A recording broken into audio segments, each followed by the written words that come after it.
chu zong ula anai lai hian tawru mi suak sual chuan om dan ban san sela mi fel lo chuan angai tuara te chu ban san ro se lalpa ne na kil le ro se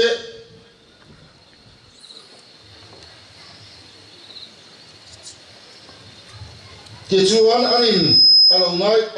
alo khonayang kan pathian ne na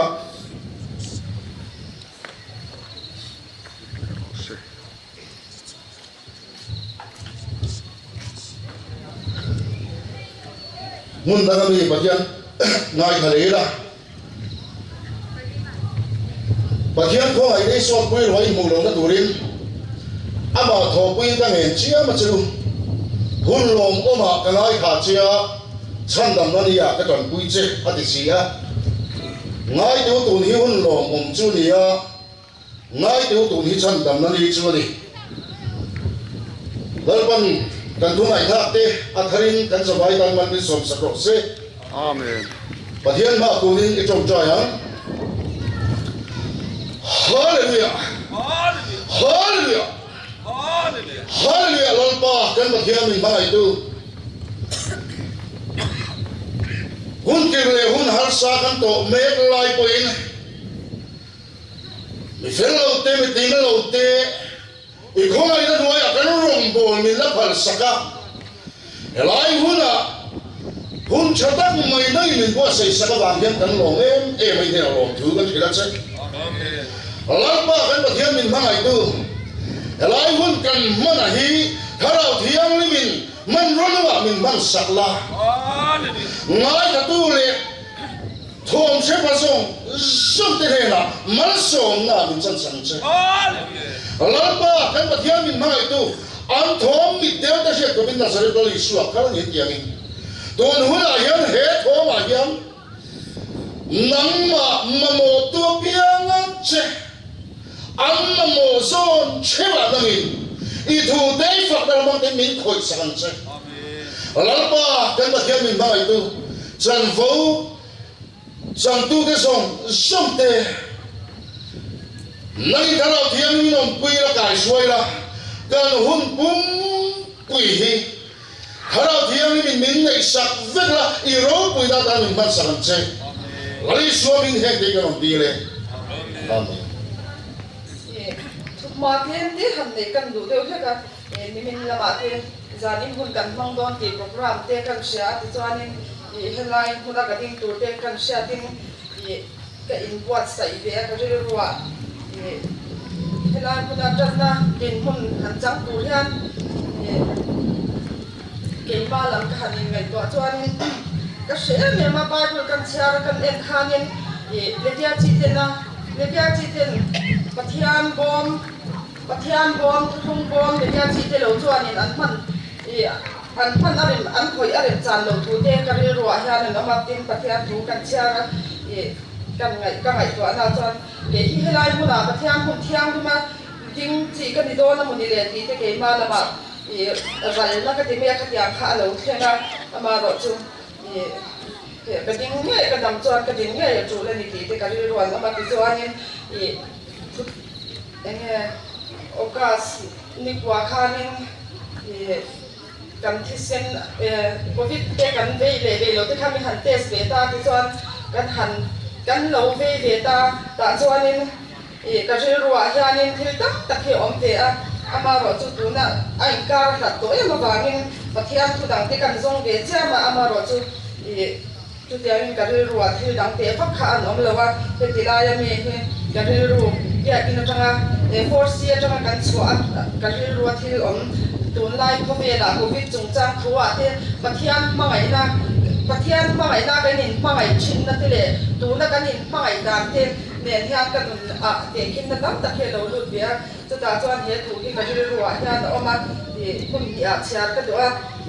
chu kan thuma thian kan nei ni chu thu puan pung ni chang li atang hian ni ma sila den da che kan ne ni i mangai na masaber kha i ban ta ka bangin chu ti chuan i thuk sam tam chu shreng la simin atira i thil ti te kha ti le ro chu ti lo chuan I hne na ka lo ka langa isim lo zongin I khon war da na kha akhna ta ka sonang nima sila hi I that na chu ani ni ko la ho thil ti ti hwa thi chu chu ke po in ka ho ve ani khara in ko san ho he na tu a soi hi beng nei chuan shero se a he tu pia pathian paradisa nu la thinga mi kai ti rang ati in helai taka kan cha khan chan pakhat chu dem na che kan ya ni ma sila dem na che kan I mangai na pasader kha I ban ta ka wangin ti le khara in ko san ho he na tu a soi hi beng nei chuan shero se ti lai hi kan cha khan chan pakhat ania kanin mangai na tu na kanin mangai na chung kwa ate covid sipuina kan nun min control na zong te ge pa hilai mun de hi at pia de ka mun khat pakhat kan chia le anga pathian bom Israel te na pathian bom te na mi an putami pathian bom an lak sak tung cha kha ni zan le ko inna ni zan atanga fo inni thin ka boy pui char cha ka ni ruwa han oma pathian he na he hun kan phan don chuan thu enge mo hi ka dir be a ka ri ruwa mai na om nya bok si la ba ama ro chu atul anyang chu ka ti me ke ma pathian bom chu cha an lak saka khan Israel te he na pathian ro pui na in akyan san dan te le elia ina afate pui thiam elia ina Pui thiam belia fatena an bo chia ta chung chang thuwa te ka ri ru ta khi ka se thiam chia lo na ina kan ngon se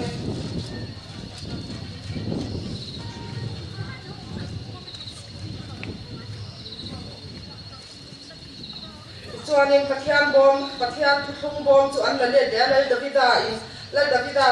alom me ma la davida kha chuan fak na hla pathian fak na hla rung sa chuak ta anu pui an himin an loma anu pui la David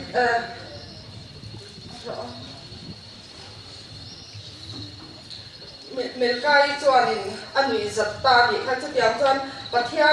pathian kan fak na tun ang huna hianin da covid dan tam takina kan nuna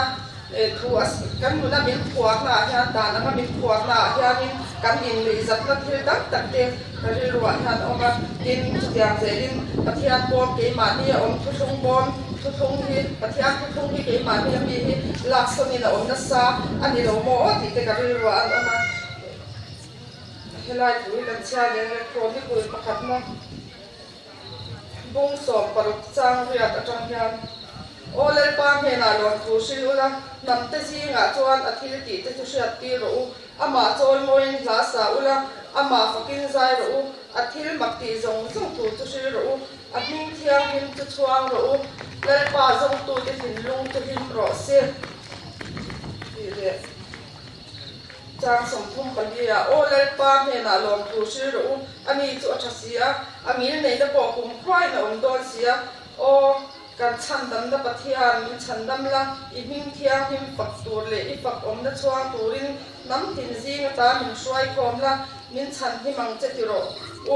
Israel te pathian lal pa chu fakin nom ro se chatuan ta chatuan thleng ko in tin mi pui zong chuan amen an tia lal pa chu an faka mi pui zong chuan amen an tia lal pa chu an faka pathianin athu kan chia te le kan han soi ta te kan zawai ta mai mi son sa ro se amen pathian pa tu ni tong twa yang amen hallelujah lai pa kan pathian ro pui tak min phang min en kol tu leilung le chu cheng zong te siama en kim mai hi ikut chua kan ni ziate imi te hen athara iron puan chua le ta wa hian I ming ro pui kan fakalom thu kan shila je yang je len lal pa za ina hun kan phan te he lal pa nangma program ni sila amun zong te bo hi lal pa I je na le iron in puan na thar lo ni le turin le tu zong te kai tlang lal pa in puan na ro pui takte kan lo hak thar le je na nu da ta na lal pa dunga mai min som sak tu che ni khoi na tharin kan non di le boka tin lal pa kan pathian za ila hian helai pu na ding tu ra ka tin lo zia ti ka han soya at takina lang chuang ni ti po ka sha thian ka lo me chu ta I wa chuan lal pa mi te le mi ya mi i khan lo zia te a lang chia le in ka sha mi fel le mi fing ro pui tak tak te lai pa i khan bi an ni lo zia kan sa va ya ta na in pe na a lo lang chia le zo ni ta in ka sha ni a ro pui ka ke lai pa chuan tur ka nei lo zia te lai pa tharin na ron la ni kan lo me kan chuan te chu i ni zia tharin ron in pwa me che lai pa kan pa thian ro pui tak zani na han kan lo me lai pa he mun po he lai pa i mi pe ani ti kan sha ta fa min lom thu kan shila che he mun mo mun lai pa ko na han in nang ma fak na le lai pa nang ma choi moi na te kan tak sa a han lai pa kan chwa ti ha kan tak sa na ong song chin ti le chak lo na om te po yan i thu ti ti the na le fak na ti ti the na chon lai pa ti ti the ni ti hi ta kin minut fan chuak le ro se a me lai pa kan pa thia chu tiang se din he khota ha tu po yan lai pa i ma na ti ti the na a thara kan sha le the na tu ra no ai ro nin kwal le tu rin le lai pa chu man so na chon ton nge the tu ri khoi na kan ron dir ko ke i man ro ta lai pa kan sa fai ne ngai tha tu ti zong ta na te man min som saka lai pa i moi ber kho ve la yan i moi ber na te le lai pa nge nang pa kan mai le so the na tu che ta na nang in lai pa kan program song na in mal min som saka che kan ta ani lo i ta ani kan thu ani lo i thu fe kan ni chu tiang san en kim i ta ani da in lai pa in puan na kan be se en kim pa hero pui na no ni se hun kan man tu song hi i ku ta tharin kan ron han le bok ani min cham nam tu lai pa i so kistam min chu kan ti se amen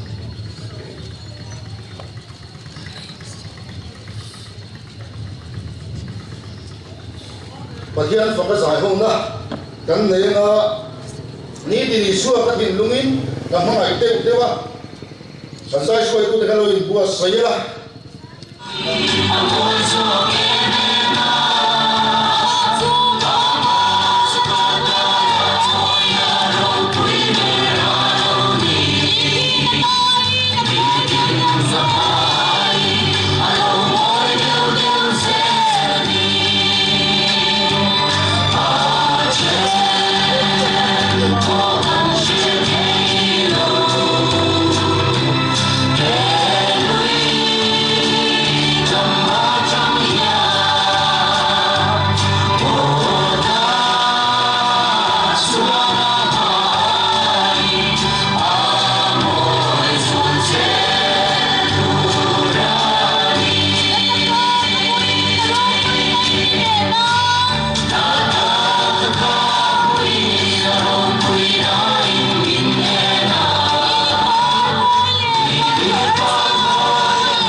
Patian faka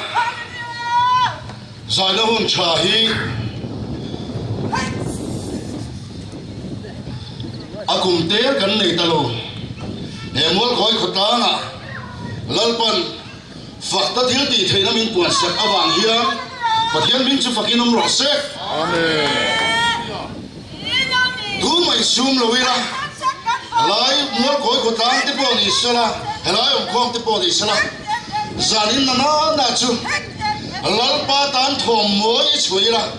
lalpa tan kan taksa kan ril ru kan tharau zanin ayan ihani la lalpa ro puina tan so mai in pe ila thome tuna chuan trong trai ho na kan lenga trong trai ho na po khan kan soi di min chua khom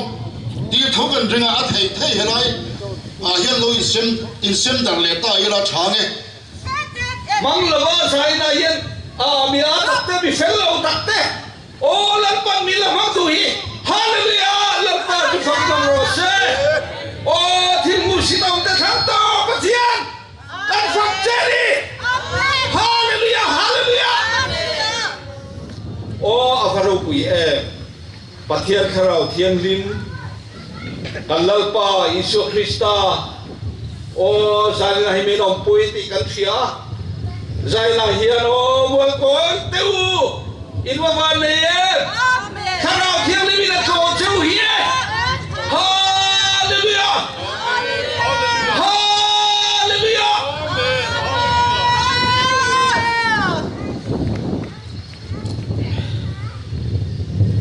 oh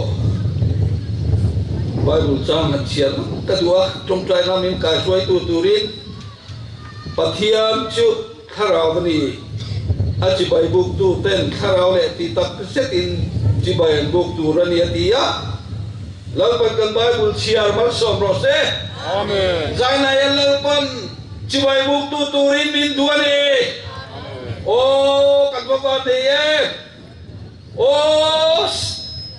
dia bola chdo daru di chuala ni tlan mo chang chu min tin hallelujah lalpa te fakin om ro se zai na in helai huna kan lo kala kan lo mai kha a ke mani apol lalpa ta na kan lo in pe chu mei na ko kha o trong trai na kan man tu ra po hi dia bola do dar na ni cho ba min zai na hian dia bola chu min kan mo sa to na ni amen chu ba min trong trai huna ni trong trai han me ya boy mo ni hallelujah amen kan lo me zai na hian Krista thi senin hemol ko hi kan lunga zai na hian in Krista thi sen chu misual te chan dam na ani kan sia wang le kan sual te ngai dam na ni kan sia wang in zai na hian o tharau thir lim kan au le cheni kan ko le cheni amen hallelujah trong trai na tu pui te hey kan non siam ve no ka khoi na kai la ma tien at suai na huni ka mang ti ka he chawa chuanin zai na hian in kan tran tu ang deu khat ke pok kan ya minoi ve no ki kan ya amero chulal pa hian min lo thang ve ta bok sia chuan ko khalai huna khan tu cha soi na te khilai be thela kan nei nuwa lalpan min nei te nuwa khan da tu ma tai lam chung trai te lo nia chuanin kan chen me na trangin kai roi na chung trai kai roi na roi tu ra tan rot ruat chen ni tin na ron ruat ma mi khan lo ruat sa kha lo thi si lo zai na hian lalpan ke mine per me min lo ruat ve hi lalpa min chu fakin om ro se amen kan siam no ka hi trong trai na eng lo kai khoi la te hi chuan trong trai na tu pui hi pali ka rom siam ve a chuan hemi ba hi chu ke ma ni omang angin kan trong trai me yana minau la ka chang nang che ti tu khan min zong la min buang atia vamin sai na hian lalpa kan au chen min chan do na ni ti ale kabu apathian athuthiam ni ma hian in zia vamin min chan do na ni pakhatna Mualkawiah lali suwa alo lal per theinan le taksari ru tharau mal som na anlo don thei nge na turin tin Mualkawiah tan tung trai na du sak la tak mai hilal pa tharau ding chuan ni ron pe a chuan apahina chuan zalina gmm Mual Inkhawm a chanvor nei zong tan le program thuang taka kan man theinan le lali solo la pernan pathumna COVID-19 tripena lali solo puisia aloklan chu theinan palina barmaram puaya lali son ram alochan theinan buddhism aniklang puya christian kanuna uterin tutam ta oma sela buddhism tamber wangin ki buddhism king ram puaya kian lali sio Kristen mun alochan theina turatan kiram boy kilal patan kan hawanga tu teng jor kan trong trai nga chuan trong trai to pa chu tatang hian mo karon sia mga chu chuanin chu teng jor hun kan mang don ania trong trai tu ring lo kan khom ku le hela hian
Jom angin wai ne yelo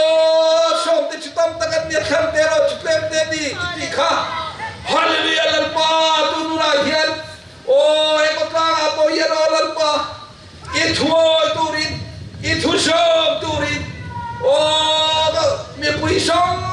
sắp tới lần ba tao thiên lý mission na chú yêu na chú iko na chú ăn lâu kia thế na chú ta gia đình này yêu lần ba ba dia ô đang in thu soi em thế hallelujah lần ba imal som na anh kim lần ba nang ba ropui na kan pecha gia đình này ta anh kim mi ta ni kem ani po hi ta kan ni chú mang ini kuta kan in zane lần ba ropui na chơi ngồi na som tây này là kan don ha en kim hero pui na min chadam tu thole so Christa mingit kan dile amen nulai Messi kan so mana patian phang na la sak so hian thu cha ko soi turin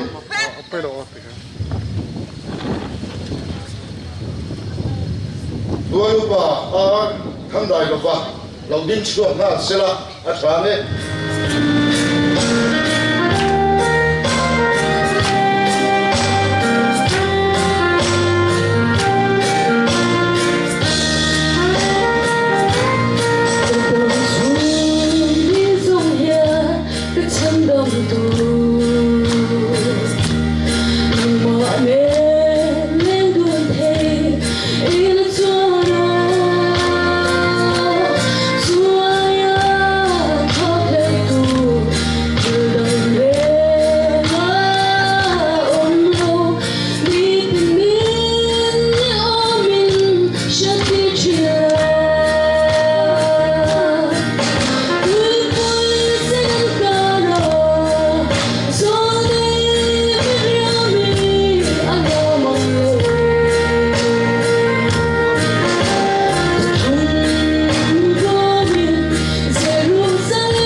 lalpa chu fakin om rose zanina em khotlang khoi tu te chan nem mai na ka mai tua ro pui ka ti le mai khotlanga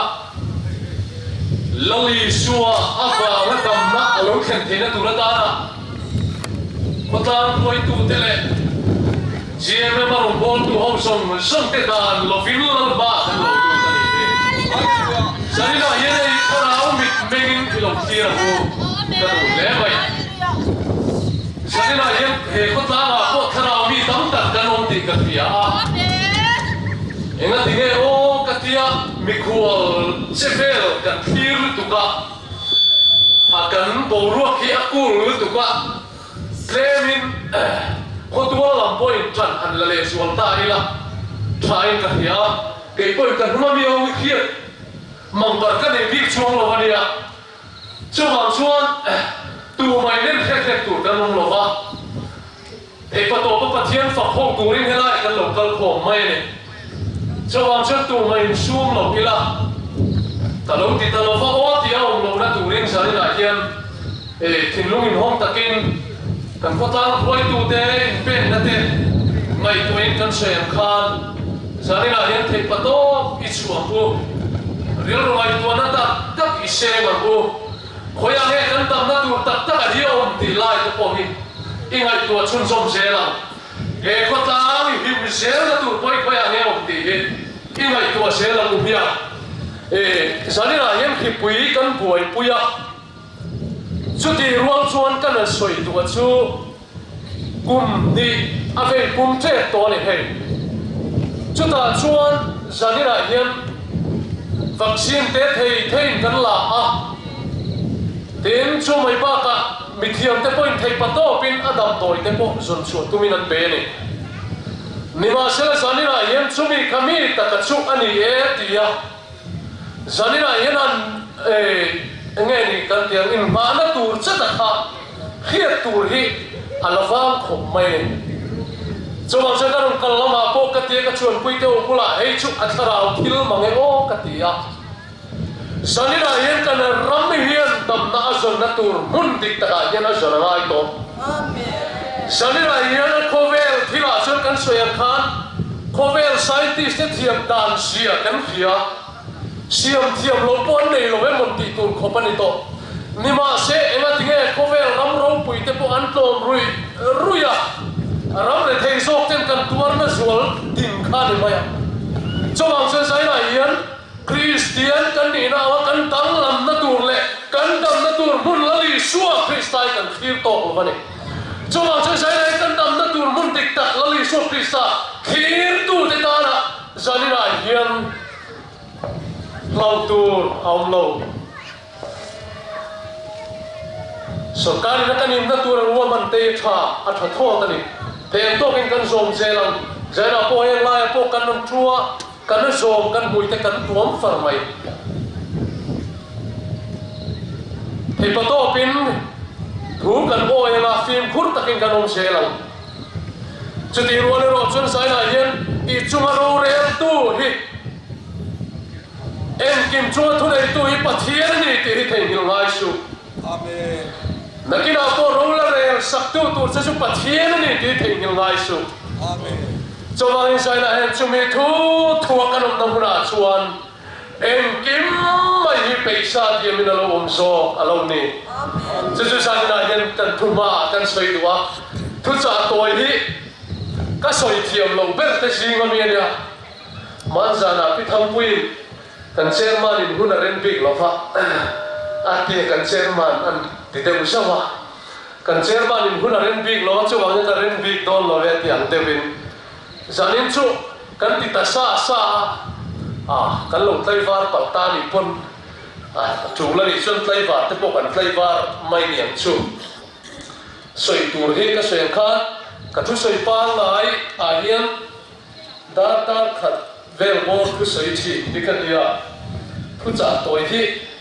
ate tu te ta la hi mun chen lo khopa ama ro chu tlang pui ro chu kan te thiam nga kan ro thu soi tu te zai tu te lo ma chu ro chu kan thei ni lo va ni te ro chu kan soi ni sela Genesis bung som ni pa ni thua khan chang thua tin Abraham chuan halal thilhan na thing chuala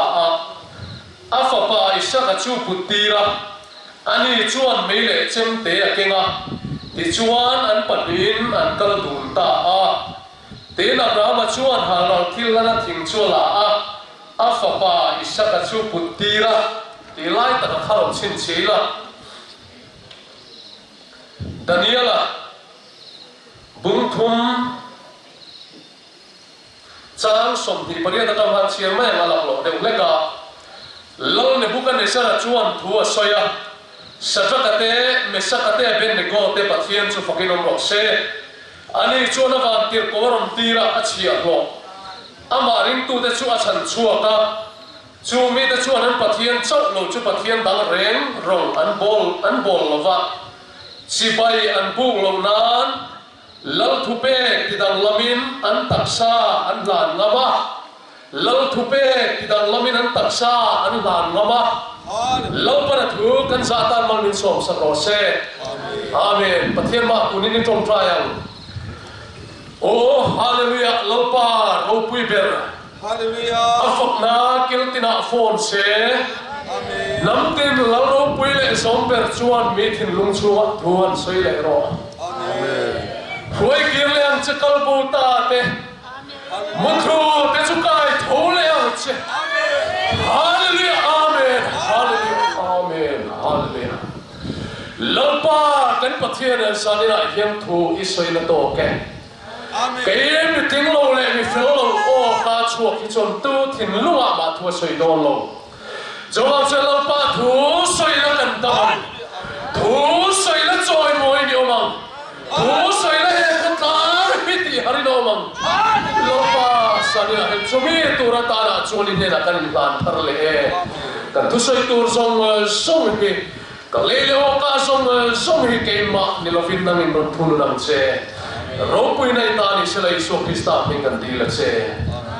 amen zanina hian manin hal na ti te manin lan na ti pona them chu chu me chung cha chuan soi kan duwa sen ha tu cha to ni ya hey kan soi de sung na kan rama hian speaker te evangelist te korana rong pol tu te kan chanem le maya zanina ko helo ka tia kan pa te hela hian ko von nuai thi thon nuai an thu ve ren maya alo ma rong pui ka ti em maya tin sai na lai tu te singa ko hian rong pol tu poi mo tak tak kan rom chevin kareng re hey kan numa turan soile tu kan speaker senior so te po hi Rombolin kay ni ay chuna va pon va nem le to maya kay ni te pon he ko tla ku se te kanon nei to a then tam jok chun min khe mai theye chuna chun kan soi do chu kan rama yan speaker te rombol tu lo sar evangelist kan ti ho zong te po hian midang te ara na tur kan phong kon tok ta Chuan mani na rao na phong phong mani na na pun ngang ahuneti sarina hina masamana kasoi duane Zene kasoi na dem ani mai thei ma se kan lo kre thiam dom nia Abraham fa pa Isaac pathian in lan turati khan ara na tur thina phong khoma chu fa pa aputira amai na tur aputira ti Bible han isina han kan chiara ni Zalina hian kan sen kha mani na tur pulovin midala tur char hi kan phong khoma evangelist kan speaker role te point midala na tur bialim ta pulpit ta changin thei pato pin kan phong khoma peichin nima samin kan haro le tur aron soiro chen nakat speaker rombol tu hi kan ta me mai kan rawat hian chama chen sai ra hian kan ru hi awan khoi te lun le speaker senior ta mai sino revival speaker sino bi kan chen pa ni tho ko ka sai na hian kan puang te ang rombol kan kal chuan tir hian minu fui na choi hini Salmona som ni vele mo en mia Allah wa bai hat lat ina yanga thì chuan chu mi mang chuan ne so takin pulpit la takin kar khat phu se poni se kar mi poni se la khani ta thum ke poni se la kha ti khan ata chop lo thenu ve len ai murlum chopanga tin min na fui ani adi ko ngam o ka the kan poma ke poe ama ero chu khatian kham mi tan thatur ne kan fiate Orang ten kan momo ni kan fiat te kutlang inan momo ni kan fiat te ka kanan suegan fom khom veta sarmun te po chutiang chuan thei pato pin mani pai ha sa ta chadem tur ni kan fiat tha kanan puak khom ve ron puak te kan siak ve thina ni chutiang chuan mi dang al na tur lir mai khama ni la bin ta thai mi dang tenan momo tur lir mai kha cái mà point kalau mai tua khol vak mai thalo ni a cái mà mình đâu nó tu re kalau mai tua mai lo va ni ma sala sai na chin chon ka soi man don lo chu tiang ka soi rom bola ka va to lua chuan cái mà in ha nó tu na cái mà ni chu lua ka ri la ra atang ne mai cái na tu na chu lo khen ta ni chu Along ten lai chuan mo anal tuk abang te pa afa pa haral turam kal nak katin lomai hian katin lomai mit hian ka tharau mit hian buwa soi tu rawan wang don te lulem tro pa ti turon ro ka pa khong e peram chu ti lai khatro anadon tu boya mam te kan ti hiau te lalpana saina ilham turin minti ve ta selamo fanu pani pathum nei te fapa pani pathum nei te fanu le fapa engamo san nei te point mo hei song pathian thu bo vani nek su kan ti du mai chu da den ka sen kan ke ma na chu chuan miron den ta dot maya ana em mai sa nei ka that bo chu da chen ka hara chuan hei helo ni ta ani sarmune ka pai hat sale mi tenan momo ringot ni ka fiat kalau kal pui thin medam te kalau ha gal char namuna kha keima kalau nal te wa chuan keima karal na tu ta ha lalpan kha kha mi lo pe mai so kalau ni lampa chu thin no se avaro pui em tro mi ta chuan ma ni lo ma to ropui ti le lom chu har khop mai ma se kain hal na tural pan min ko sei sa ani khat zanina hin chu ni kari la ra nge changin kain hal na tur ve kamin non putir ta khat mai senen chu mo ve kanom karing mi dal hal na lo putin te kanom em mi dal ki lo na le fel lo na ni mon mai putin zon rom bol tu te o sai na yan lalpan na ma hal che dua lalpan na ma khati har che tiar masak che dua he rame ko tlang dam na tur hian nang ro bol tu khari haram ma sa dura thrau siang lin haram kan cha chu zalina yen chu me turata na chorin bo sem wo te kaman soi du te lul em chandam ka ngai em chuan ka se khan kan pai hat sa mangine rami kan kai huaya revival kan sinot te kan sinot kan tile china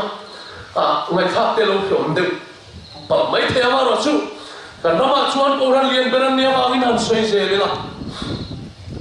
kan revival speaker te point chu tian chuan pai hat sa mang khan kan rami ne wa chen milo kai huai ve to ane zanina po yen mo tu tam tak te pulpita kan tinga tiro kan member kan piram ten asoi le tur kan bible chang khat tur ne lam allo khemo fo thi na ni tiro kan pa te hin ni ve ga mo patia hey an ni lo tur angai la sai kan pa te pan ni lo ka le su tan tharau mi ya chutia na chuan ma na lal pan min po la ti reng mai te non buat kan sia chua sa kan dei buat kan sia chua sa ni mon mai hian zanina yang kan ramanuna au chuan lalpan zewa zire amamo tuani zaina hian ane na chama thang kan to di lalpan kan rama hian ani te chom na ta sem chuat to turin minti ani he chuma zaina hian mo ma nei ton riwati sai khan tu ma au har to lova chama janang ma po ti beilo 14 cheni kha chama zaina hian a tharalal paro bol turinin po segai horano de mo ganin khom le chan theita chuda mo chuan mo ziaksa fel takain siar kum de po he tha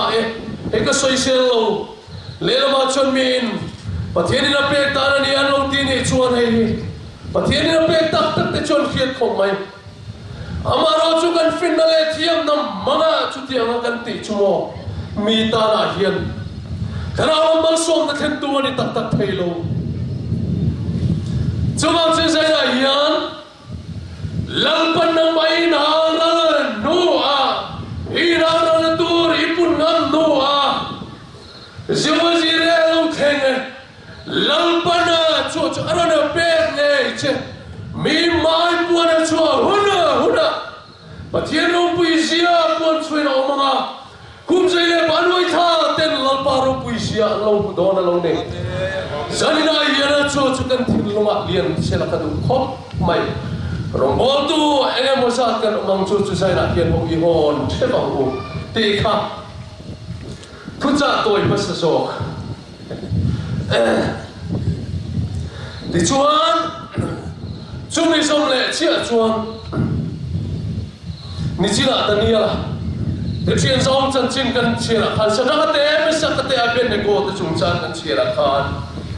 e kan khia a lalim tura phai so la milim lian pui mai san so tom som ru avangan tom ru aliano khop mai ran ka chak milim adinani chumi chu chi mai buk turin thuwa pe a dar rik vele era mi song yen emily main chi bai bukin ku no sen abu velo dero churo tuina me puya pai lu turan ni kha thupe ani ni chuan ni thiana sa ho khan an bu velo talava he tina no mani kar pu zong zong ka kan soi lo bang chuta chuan eng satakate me sakate pen go te hian imilim din hitchi pai an bu ve ru lo nia imilim din hitchi pai an bu ve ru lo nia tia he nan to ta an chua cha la thu song song po kan sai vek la va rotui na me puya chuan pai lu ta ale sariati satani boka a pai lu tu te so thia ti chuan ni chu me pui chua chuan pathuan pai lu ta magan te e mai ngatinge mi pathum ga kan pai lu sia mi pali me pui la fe kan mo mi pakhat melan dan pe chu pathian te fa ma melan mai ni ti kha dan soita ani sian bible chang chira khan kan ku a lam tu pe ti dam lamin an taksa kan turin an pengama nima se chuan taksa mai po ne lovin ane samjai kan po ka kirlawati kan bible amen sanina yene kan taksa ngai mai in hwan turin lalpan min somri thucha toy mani se se kha thuni ali ta ro alu de we ka ba tu in zul de ko kan phun lui kha mania ni china fak la kan sa ti chuan pathian fak la mi mal te poi non sa chan de ngai takin te pato pin pathian ro pui na non sa turna ya ani na ta chuan ilai mu ne ti kan ti po hi sina kan shaitan khan dan lo vilal ma kan lu tani kan ti to kha sumi ni me ga chen sa na hian ro tu na me pui voi ne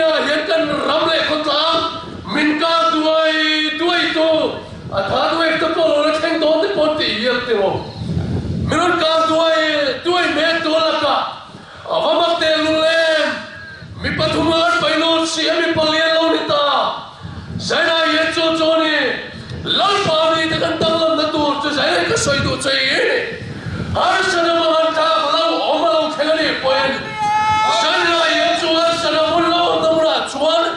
kalau talu tani poin kai mani mel ba ka khalbo mel bu tumian lo ni so lo ni zaina yecho cho kan ramaring tu tenuna yen mu tu na te me ma chuang chuana kan rong bola poiner sana kan to fouthi na lo ni choma chen se na yan har sanai min ta pu don chau tunu na lo thene te chumo alane fiau so kan bible na soelo hunu no athilong tek tura rau taren tiang lo theng tur taimo khobelo ma polo mailo anule polo khobelo tir polo mailo om tir chagalo mailo anu ago omle to tur ni boklo chutian ko bara tha te po chulo la theng do na ni cho huna po chun sa la he kan shen khan ale sariyati satpoa lol tu pe milim chibai bu tur artiat chibai bu pe tu lo tat thin lunga kha tak sa nei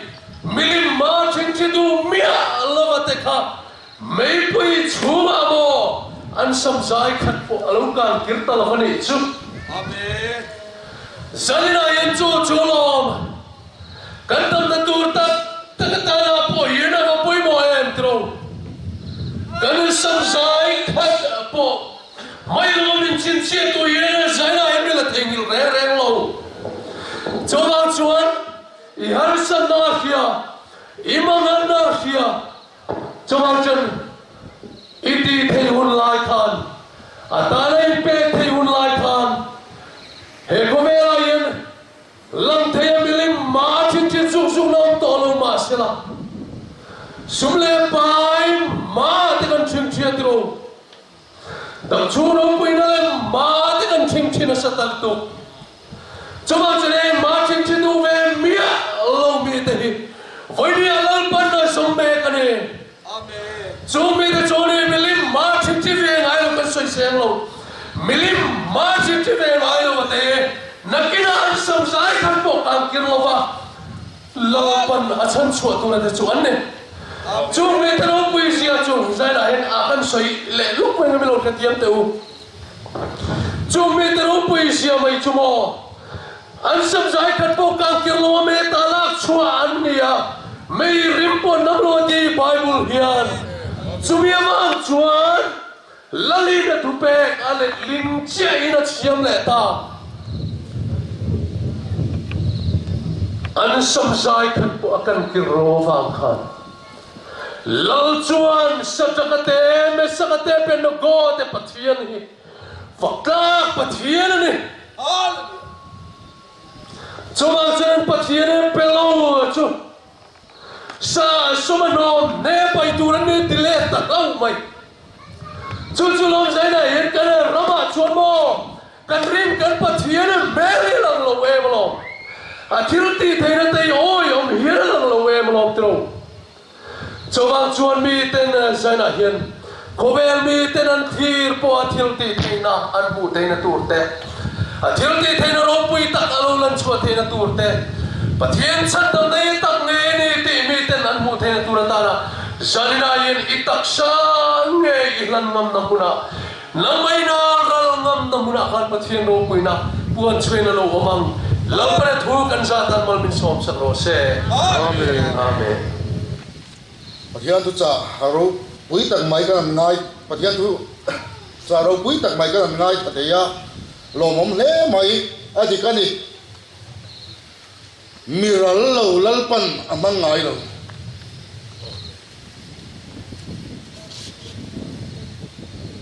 chuan iral ngam na muna piang maya tharau thiang limin athuam chenga amang selan che pathian thu kan sia kan beng a fing to a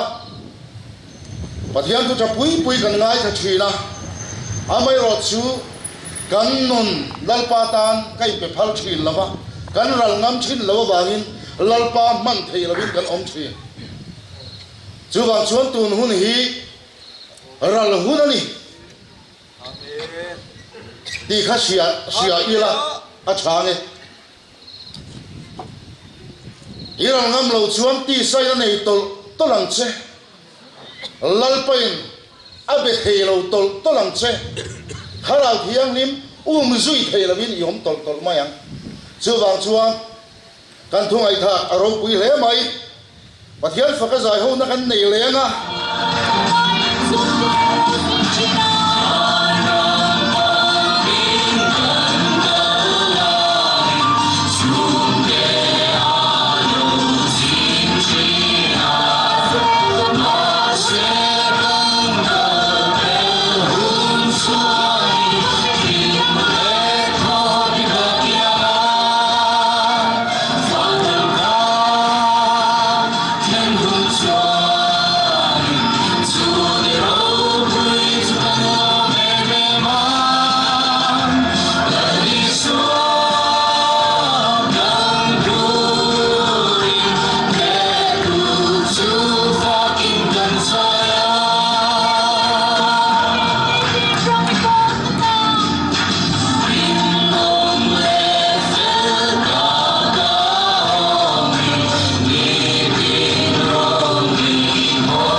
min pe a ahungatan Mualkawiah pathian min han pe hi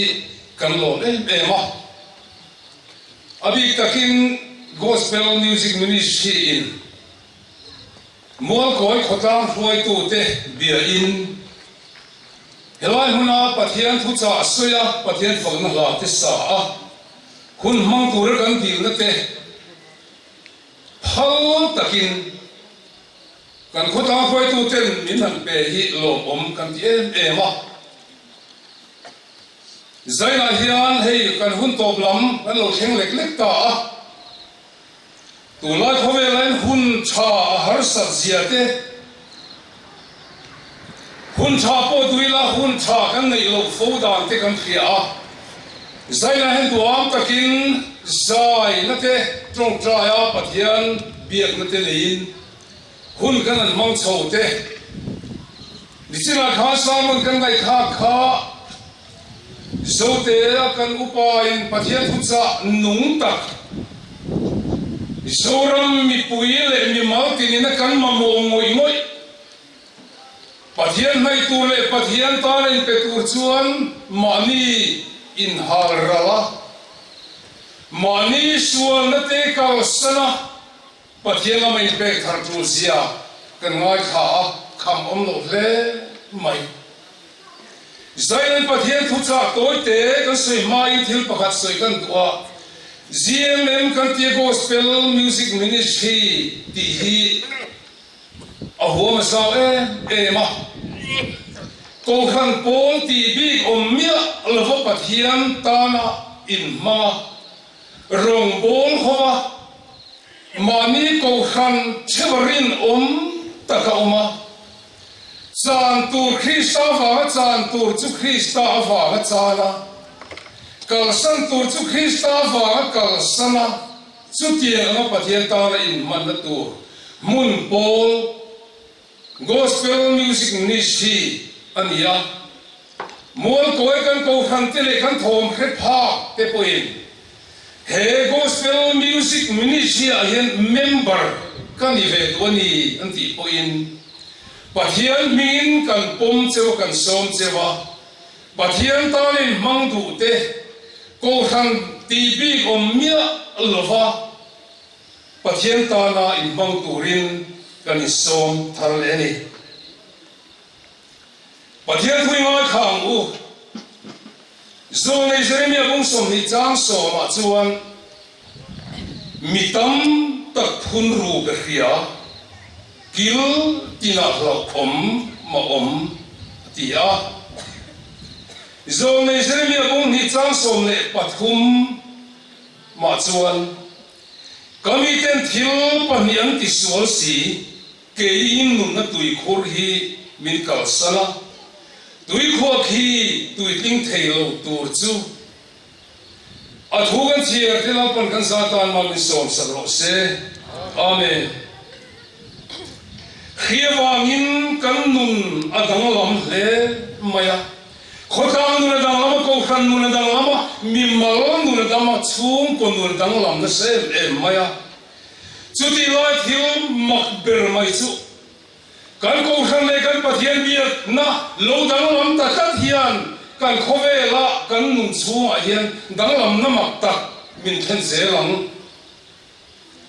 khowela hi khipui alo len hian khovelin herlai alo ti dang lama nun phung ati dang lam thi voina poi kan khin ngai me lo khi in kan ram min nan chin ve awang hian chok chirin kan nun adang lama chu chu kan pathian biak na adang lama kan pathian biak in kan ban ruale kan mun ser te chu a thing ta veka alu alum tu om vin ko khan ni pui kan om ta chu ti nga dang lam na thil mak ta lo khen chu anu ul kha ka ngai kan o zo le mo Mizoram Christian te hian ngai kan o zo le le Sausek tu chuan an nun kan na tur chuan thil na satak sen angai ang atiang khan pathian kan bi na tele kan kharau le pathian in zum na pathian tu zo thar kan ti le thena tur tele pathian kan bi le thena tur hian hun cha kan nei thengam le zana hian lapa kan ram ti dam le ro thi hi thu cha toi te kan soi don ani mani lo khan ai so ma ko han lian dewa upa sarkar po kan bilian de umai rongbol tu chuan ti hian soi ai so ko han lian deu mission ve a hian pathian biagin khom rotila zaila zoram ko han hi chu an zai ve mayang a ati khopui kan nen tona tuna po hian mi an sai lo chuan kan sai lo va mi an khom lo chuan kan in khom ngam lo va mi soi du lo sai na kan soi tiang thil pakhat ni kum march ni so pariat along khen khan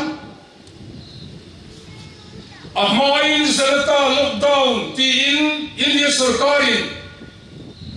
rampum huwa lockdown apuanga ti chuan Mizoram apo kan kha wara kan mong anga sarkarin inkhom akhak ma khan Mizoram ko khan hi inkhom lovin pathian biakin ti to tumin aloin pe ring hei chuan chhun len mai thil chiang de lom khati lai khan ai chuan ko khan chu mi ate chuan an khom lo don chu ti lai chuan pathian biakin an khar don ti in beton ru in khom mani thu in atak ta chuan ko khan te khan kan lu khar ringmut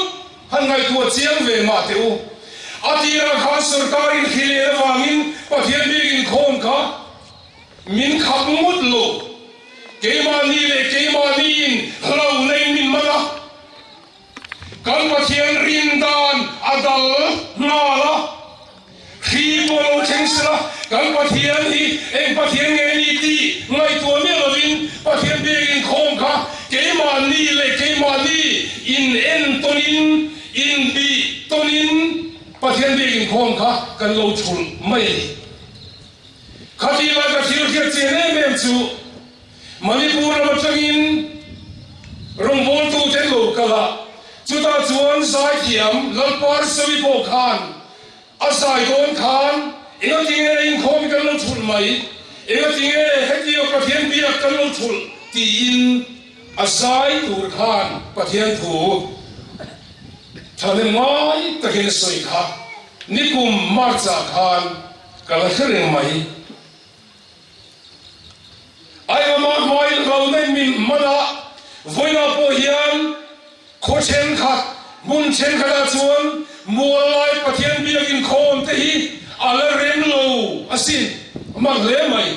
helai mual koi kan khota khoi tu tena in man in phal ta mai te po hi alo mom le mai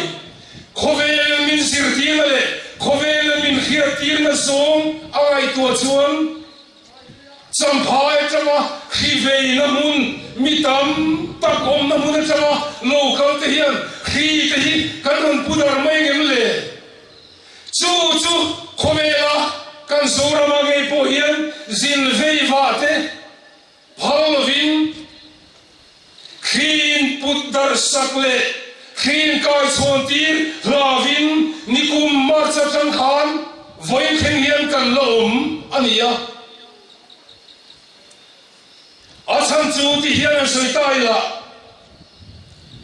biagin khom pathian biagin khom a po hian atak taka chuan kemani ngai po hian khi pudar na hun khi trai dar na hun ni don hian kan khetat mai kan rin khui kan kala kan pathian rin om se tele kan pathian thilti theina kha covid khi alo le lai hian ring thailvin ring amlovin kan ta voila poi ngai tu chian tur tam tak omin ka hia kil tinai lo ma om mi tam tak phunri ka hia kil tina lo ma om zone serem ye lo tiang khan kal lo tu te le kan khabar thu te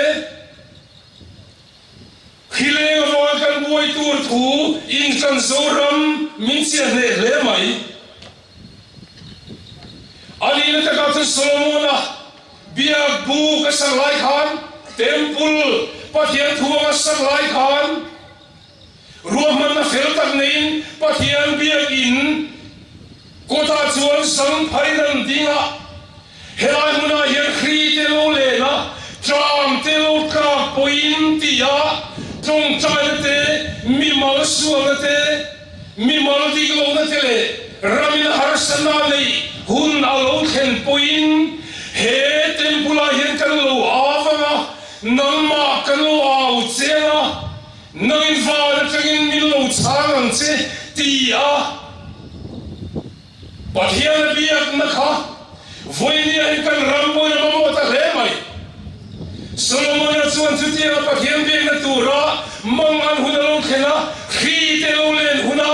tram te lo ka huna van pathian au na chang an khia chumi au ta chang khian na kha ti hian chan na lom tamai relo te chu chan na lo oma kami te in lai koman trong chaya an sual te nom da sual ten ar sim chuan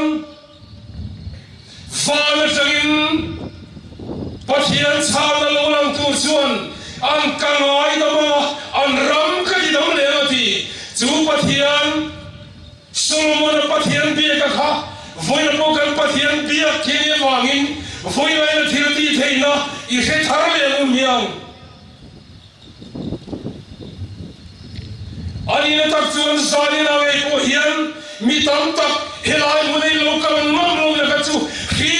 in kai chhot in hal wang ni in ka hia duma kan sual wang ni in ka helo Kalrawa hiyan sarkar le mithiam tu tenemo min sirtir na chu atir changin hlau tur min sirtira khile alom poin pathian kan le alom mithi kai tho the tu kan pathian alom ti min sirtir ve silva hlavin kan loma kalrom bolna min phor saka kan pathian biak na chu mai na o khovel mai na o in min phor ve saka wangin kan pathian biak ina kan kal thei lova chumi chuan mong chu kan kharau lam nu pathian kan biak na achuai ta ani na ka chuan mual ko e ko khan chung ko po hi zang tim trong trai thei lo in tam hle ka ring chung ko pathian biak saya pathian chui moi thei to lo chung ko hi in tam ve hle ka ring a cham chu tu na po hian Mizoram Inkhawm minan phal de ka zo khua hun tam takami tele khopui chu ko thana te hian Inkhawm kan lo chak to mi lo heyam ma khop mai keimani ne pathian in kar alu hlatwa pathian kan mo to lo ni na chumi chuan pathian faka choi moi khang le na aum talo kan pa mai kan pa le ta lo wa hian kan ram ilal pa ti dam le ro tia ko ram te a thar tong chai a poi mo le mai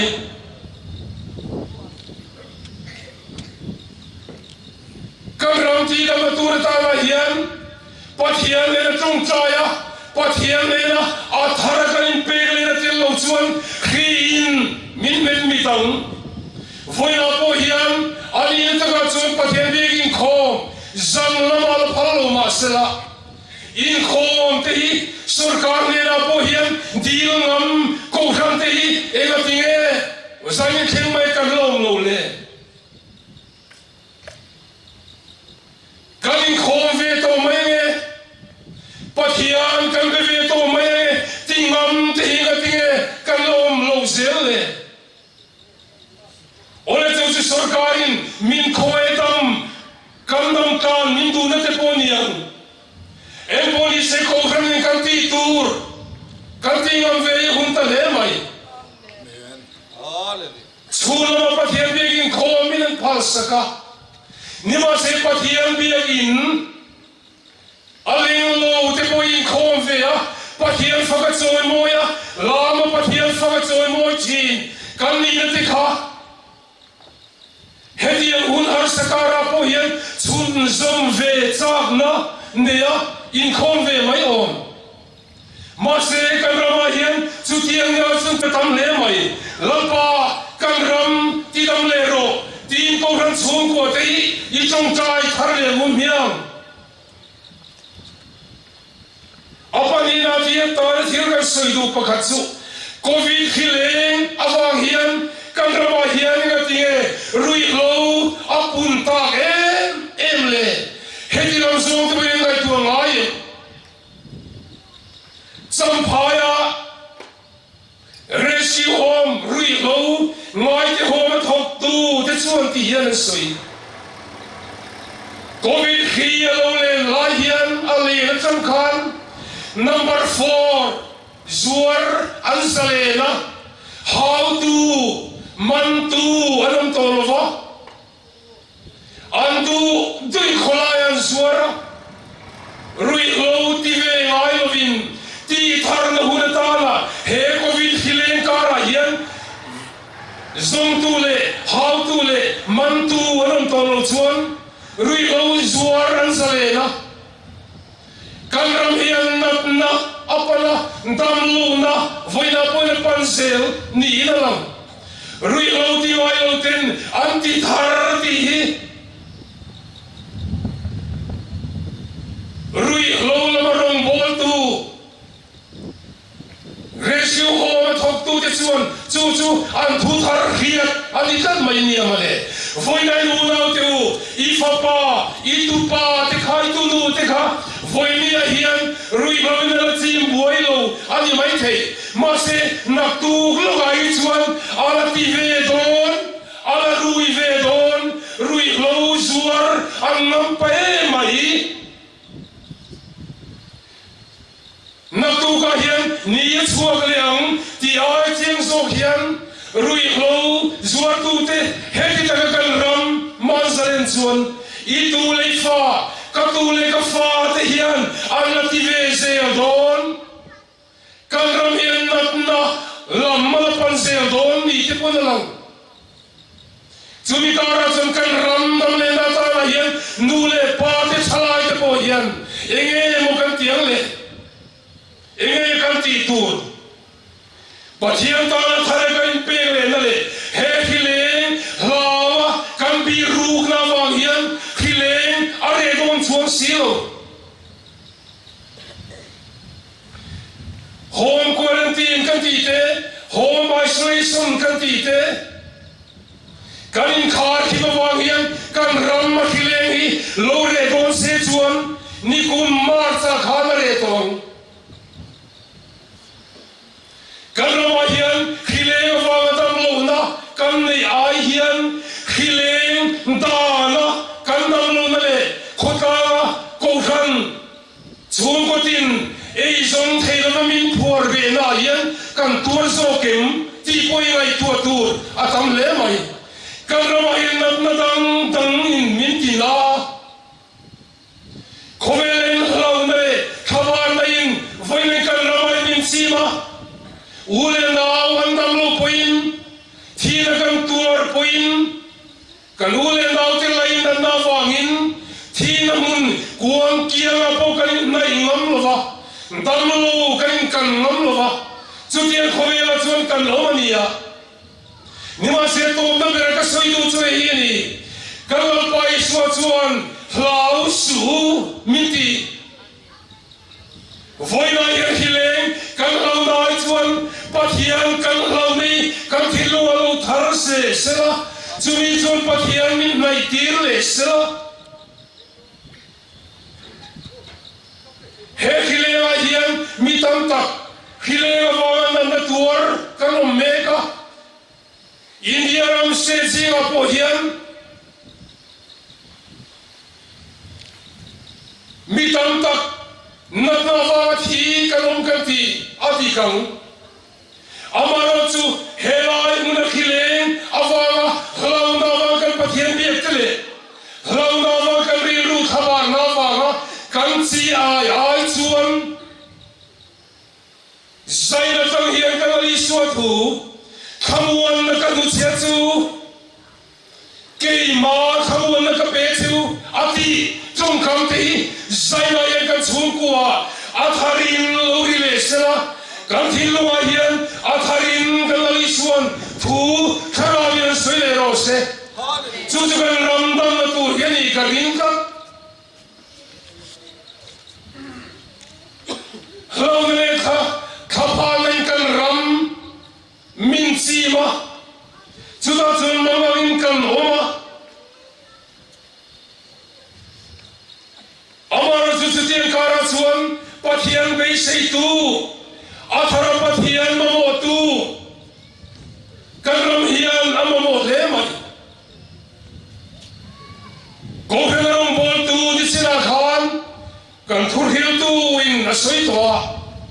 ใจนังเอโปเฮียนมานีเงยปัทยันตาลินเปกทาร์เลนากันรำมาลุดมเลนาเฮฮิเลงเงยโปฮีอาลาอมที่โตลวินเฮฮิเลงการันปัทยันกันช่วยมวยเวตัวเฮฮิเลงการันปัทยันฝักตูกันลุกปุ่งเวตงสุดท้ายกันรำมาลุดมตงเฮลายทิลปอยโมเบอร์นีนกันเฮียกันรำมาเห็นนั่นเองวันนี้เห็นโควิดสุรการินมินไม่น่าฟังยังอาสงทิ้งกลางละโพสิฟันโอเมมนั่นเวรนที่อาดาปะอาสงขีกางเตอานักนักจิรันดังเตโปกะซงชวนมูเซลตัวนี้กันกันมูเซลนี่จุดเดียนกันมูชวนกันเฟงกันข้าวาระกันชงกัวนุ่นทุ่งเราไข่ละกะกันอมตาดังละมะเฮติเรงตัวนี้สุกันนี่ละฟังโอ้กันรินปัทยันฮีมานะสุนมุนปัทยันโมเสสปัทยันอับราฮัมปัทยันอิสกปัทยันJacob bathian kha voinie thirti thil pang ai reng kha covid free chuang poi lo le ma sela pathian nung kan ne lom tia pathian rin chana pathian bia adu zong ti tura kan in po sai le na hian kan ram adamang chu tiang tu chuan in pe thar le u zaina po hian zai pathian kan famate pathian chu moi tur kan in pe thar le na te voina po hian kan ram dam le na ta na hian pathian mi te voina po ko khan mi te atharin pe ila man bi do isep thin khriawa do isep thin te kha thamuan na ka thuchia chu keima thamuan na ka pe chu khovel na pe ka pe lo chu hi khovel na pe chu khapa na lo na chu tiang min pe la chuan kalali swero chuan thamuan na ka thuchia chu atia chu thamuan na chu kan ram tan kan chung ko tan keima tan dam na lo ni ro se pathian thu kan sa tan ma mi som sa ro se amen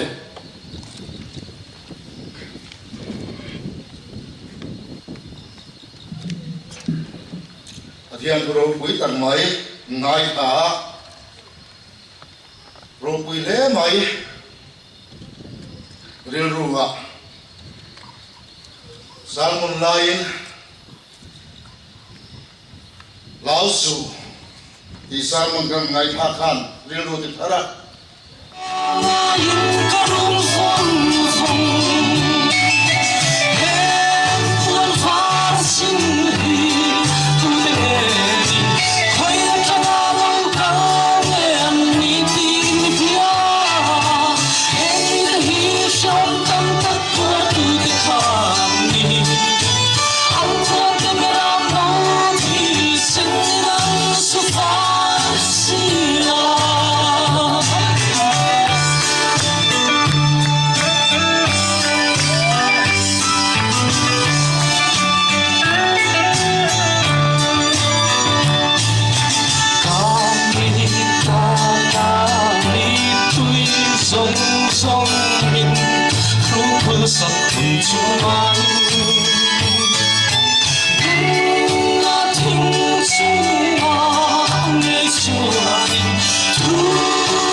Tisan tiang hima kan siul temin siul fai sak tu kan alpai so Kristan he na chuan ami ama he nge ya chuan chatuanin ropui na te choi moi na te umsala pale tharau thiang him pathian ang kim te themal som sakna thamuan na dom takchu jemem rongbol na le zan na ngai chatu jong he na tu na le chatuanin lom reng ro se amen